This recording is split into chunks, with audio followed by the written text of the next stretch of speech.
झारखंड के सरायकेला खरसावां जिले में मंगलवार तड़के train number 12,810 Mumbai Howrah mail के 18 डिब्बे पटरी से उतर गए, जिससे 6 यात्री घायल हो गए। कुल घायलों में 5 लोगों को हल्की चोटें आई हैं और उनका घटनास्थल पर ही इलाज कर दिया गया। हालांकि एक यात्री को अस्पताल में भर्ती कराया गया है। फिलहाल इस घटना में किसी की जान जाने की सूचना नहीं है। चक्रधरपुर रेलवे संभाग के पीआरओ ने बताया कि यात्रियों को रवाना करने के लिए ट्रेन का इंतजाम किया जा रहा है।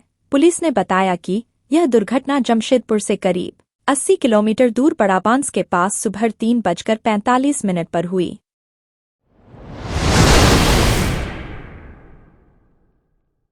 यूपी की योगी सरकार ने अब लव जिहाद पर और सख्ती करने का फैसला किया है। इस तरह के अपराध पर अब उम्र कैद की सजा होगी। इससे जुड़ा विधेयक योगी सरकार ने सोमवार को सदन में पेश किया। इस विधेयक में कई अपराधों में सजा 2 गुनी तक बढ़ा दी गई। लव जिहाद के तहत नए अपराध भी शामिल किए गए हैं।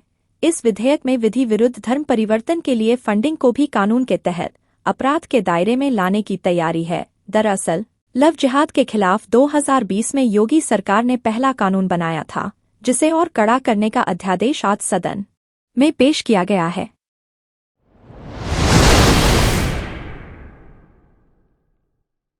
सावन के दूसरे सोमवार को कई जगहों पर हुए हादसों में 13 कांवड़ियों की मौत हो गई। इसके अलावा कांवड़ खंडित या हादसों में घायल होने से नाराज कांवड़ियों ने जमकर बवाल किया। ब्रज क्षेत्र के अंतर्गत कासगंज में 2 कांवड़ियों की हादसे और एक की हार्ट अटैक से जान चली गई। आगरा में वाहन की टक्कर से 2 की जान चली गई। मेरठ के दौलताबाद में गर्मी से बुलंदशहर के कांवड़िए की मौत हो गई। सुभारती विश्वविद्यालय के पास एक कांवड़िए की हादसे में जान चली गई।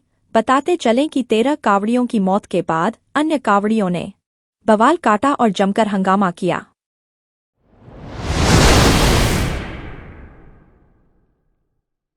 केरल के वायनाड जिले में भूस्खलन के कारण जानमाल का बड़ा नुकसान होने की आशंका है। मेप्पाड़ी के पास अलग अलग पहाड़ी इलाकों में मंगलवार तड़के भूस्खलन के बाद 5 बच्चों सहित 11 मौत हो गई, जबकि सैकड़ों लोग फंस गए। केरल राज्य आपदा प्रबंधन प्राधिकरण (KSDM) ने बताया कि प्रभावित इलाकों में रेस्क्यू ऑपरेशन के लिए कई दलों को भेजा गया है। प्रभावित क्षेत्रों के स्थानीय लोगों का कहना है कि बड़ी संख्या में लोगों के फंसे होने की आशंका है। भारी वर्षा के कारण बचाव कार्य में बाधा आ रही है।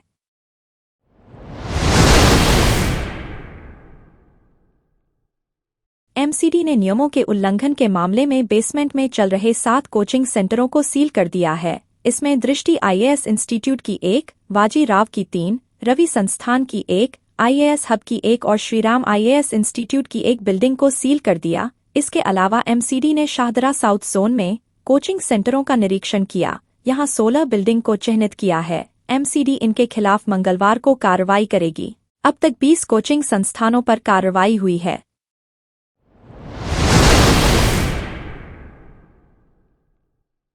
CRA रिपोर्ट में CRA ने पिछले 6 महीनों के दौरान देश के 256 शहरों की वायु गुणवत्ता में आए बदलावों का विश्लेषण किया है। बर्निहाट में अध्ययन किए गए 148 दिनों में से 6 दिन वायु गुणवत्ता का स्तर गंभीर था। देश के 256 शहरों की वायु गुणवत्ता WHO के मानकों पर खरी नहीं है। चालू वर्ष 2024 के शुरुआती 6 महीनों के आंकड़ों के अनुसार मेघालय के बर्निहाट शहर की हवा सबसे ज्यादा प्रदूषित थी। देश में प्रदूषण अब केवल बड़े शहरों की समस्या नहीं रह गया है। वहीं प्रदूषण के मामले में फरीदाबाद दूसरे और दिल्ली तीसरे स्थान पर रही।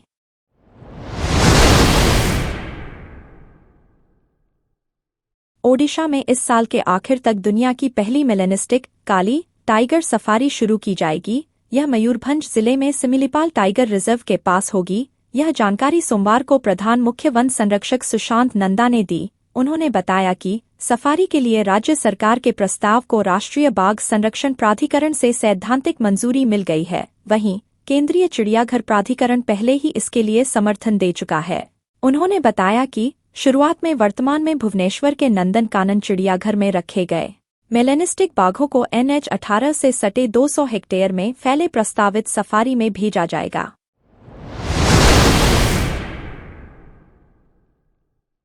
मनी लॉन्ड्रिंग मामले में सुप्रीम कोर्ट ने NCP नेता और महाराष्ट्र के पूर्व मंत्री नवाब मलिक को जमानत दे दी। कोर्ट ने उनकी बीमारी को आधार मानते हुए जमानत मंजूर की। मलिक ने यह कहते हुए उच्च न्यायालय से राहत मांगी थी कि वह कई अन्य बीमारियों के अलावा किडनी रोग से पीड़ित हैं।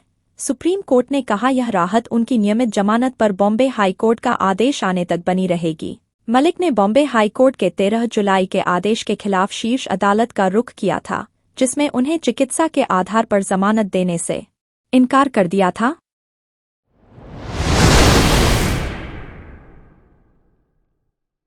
सुप्रीम कोर्ट ने मंगलवार को इलेक्ट्रॉनिक वोटिंग मशीन के वोटों का उनके संबंधित voter verifiable paper audit trail पर्चियों के साथ 100% सत्यापन की मांग को खारिज करने वाले अपने पहले के फैसले पर पुनर्विचार की मांग वाली एक समीक्षा याचिका को खारिज कर दिया। जस्टिस संजीव खन्ना और दीपांकर दत्ता की पीठ ने फैसला सुनाया कि अदालत के 26 अप्रैल के फैसले की समीक्षा करने के लिए कोई ठोस आधार नहीं है, जिसने वीवीपीएटी पर्चियों के साथ ईवीएम वोटों के पूर्ण सत्यापन की याचिका को पहले ही खारिज कर दिया था। पीठ ने कहा, पुनर्विचार याचिका पर सावधानीपूर्वक गौर किया। 26 अप्रैल 2024 के फैसले की समीक्षा के लिए कोई मामला नहीं बनता है।